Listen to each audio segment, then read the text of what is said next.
Hello అండి, welcome to city trending collection. నేనైతే ఇవాళ గుమగుమలాడే గుత్తి వంకాయ కూర చేయడానికి రెడీ అయిపోయానండి. మీరు కూడా చేయాలనుకుంటే వెంటనే ఈ వీడియోని లాస్ట్ వరకు స్కిప్ చేయకుండా చూడండి. లాస్ట్ వరకు స్కిప్ చేయకుండా ఎందుకు చూడమంటున్నానో అనుకుంటున్నారు కదా. లాస్ట్లో అయితే నేను ఈ కూర మార్చేసి టిప్ అయితే ఒకటి మంచి టిప్ అండి. కూర మొత్తం టేస్ట్ మారిపోయే టిప్ దానిలోనే ఉంది. అదైతే నేను లాస్ట్లో అయితే 1/2 కిలో వంకాయని నీట్గా కడుక్కున్న తర్వాత చాక్తో ఒక 4 పార్ట్స్గా దానికైతే ఘాటు పెట్టానండి.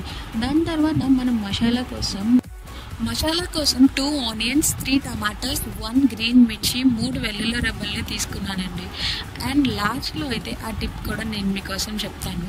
ముందుగా చింతపండు కూడా కొంచెం నానబెట్టుకొని పక్కన పెట్టుకోండి.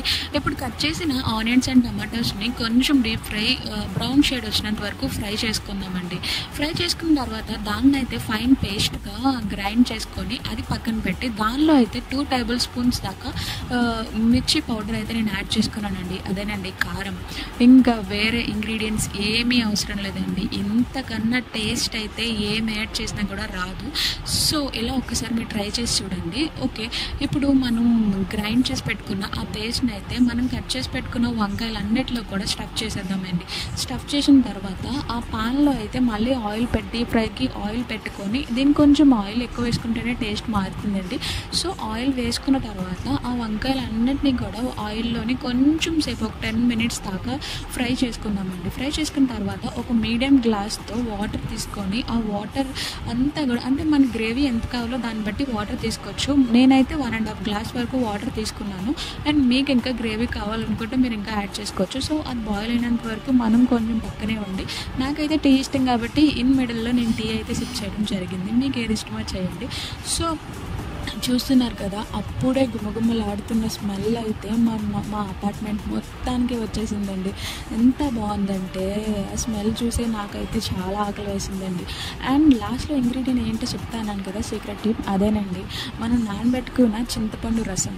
ఆ చింతపండు రసం యాడ్ చేయగానే ఆ కూర టేస్ట్ అయితే చాలా అంటే చాలా కంప్లీట్ డిఫరెంట్ అయితే వచ్చేస్తుందండి. ఒక్కసారి మీరు కూడా ట్రై చేయండి, చాలా బాగుంటుంది. అండ్ చేసిన తర్వాత ఎలా వచ్చిందో కమెంట్ చేయడం మాత్రం మర్చిపోకండి. అండ్ కుకింగ్ రాని వాళ్ళు కూడా ఇది ఒకసారి ట్రై చేసి చూడండి.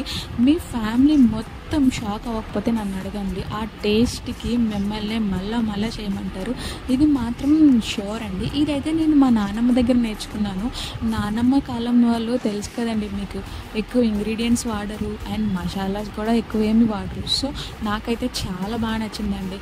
ఎంత బాగుందంటే ఒకసారి మీరు కూడా ట్రై చేసి చూడండి. అండ్ ఎవరైనా మన ఛానల్ ఫస్ట్ టైం కనుక చూసినట్లయితే please subscribe to my channel friends. ఇలాంటి మంచి ట్రెండింగ్ వీడియోస్ అన్నీ మన ఛానల్లో అప్డేట్ అవుతూనే ఉంటాయి. And please support me, please subscribe to my channel friends. ఈ వీడియో మీకు నచ్చినట్లయితే like, share, subscribe. Thank you.